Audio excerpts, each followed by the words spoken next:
Hi everyone, welcome to my channel. Before I start today, I really want to express my appreciation for supporting my channel. Thank you so much for subscribing, liking and commenting on my videos. I really do appreciate it and it keeps my channel going. Please continue to comment below. I love reading your comments and interacting with you, so please keep them coming. Today I want to review two fragrances from Maison Margiela's Replica collection. These are a recent purchase and I've been trying them for about a week now.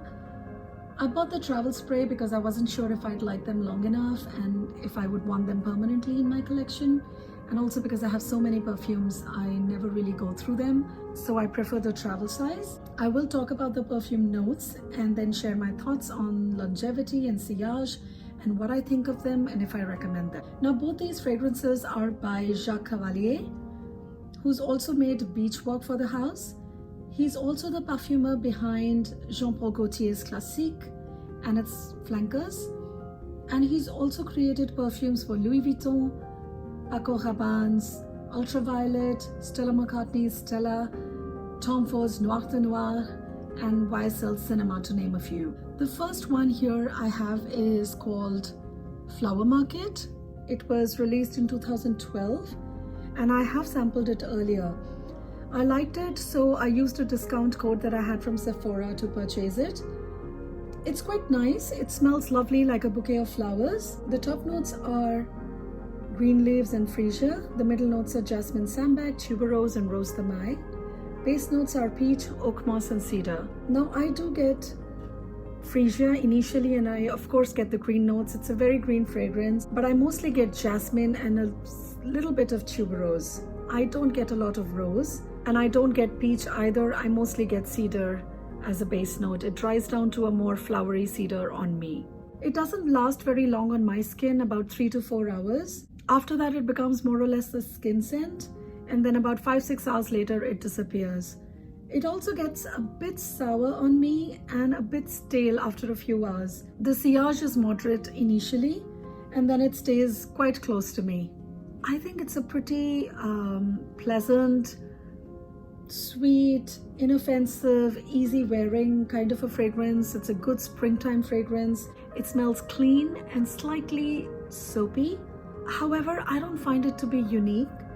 It does remind me of one of Tocca's fragrances, perhaps Stella. I'm not sure which one. It also reminds me of Ralph Lauren's Blue, which I have, which I find to be a lot stronger and more long-lasting. So would I recommend getting it? No, I think if your tastes are similar to mine and if your collection already has jasmine or a white flower fragrance, you don't really need to go out and get this one. You might find it to be quite similar. And also this is a pretty linear fragrance. It doesn't really change. And so it's okay, I think. I wouldn't be getting a full bottle of it for sure. The next I want to talk about is called Springtime in a Park. Now this was released in 2019. Although here it says it's male and female fragrance, I do believe that it leans a lot more feminine. And it's supposed to be a replica of Shanghai in 2019. I haven't been to Shanghai, so I can't say if that's accurate or not. Now this is a beautiful Lily of the Valley fragrance. It's soft, it's floral, a little bit powdery, and it's sweet and it's green. The notes here are pear, lily of the valley and musk, but it's blended really well. I do get the pear initially and it smells quite beautiful, and then immediately it's lily of the valley through and through for me. The dry down is a bit musky lily and slightly pungent, although still quite pleasant. I am absolutely loving this one. It has pretty good sillage, I would say about maybe 2 to 3 feet, and I get whiffs of it throughout the day. And on me it lasts about 6 to 7 hours, although I might need to fresh it up a bit mid-afternoon just to get the initial freshness of the pear again.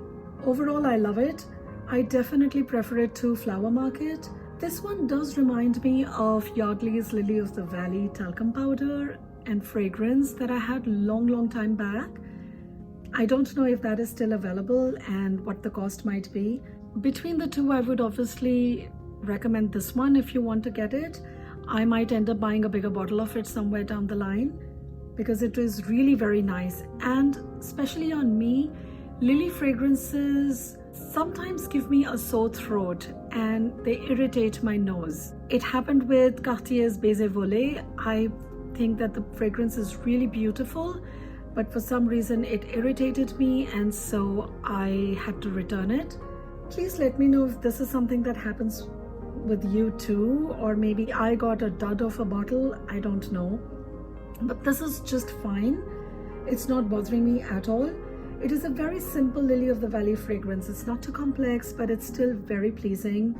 And it's great for spring and summer, and even fall, I think, if you want to carry a bit of summer with you a bit longer. So yeah, that was my review of both these fragrances. I hope you enjoyed this video. Thanks so much for watching. Bye-bye.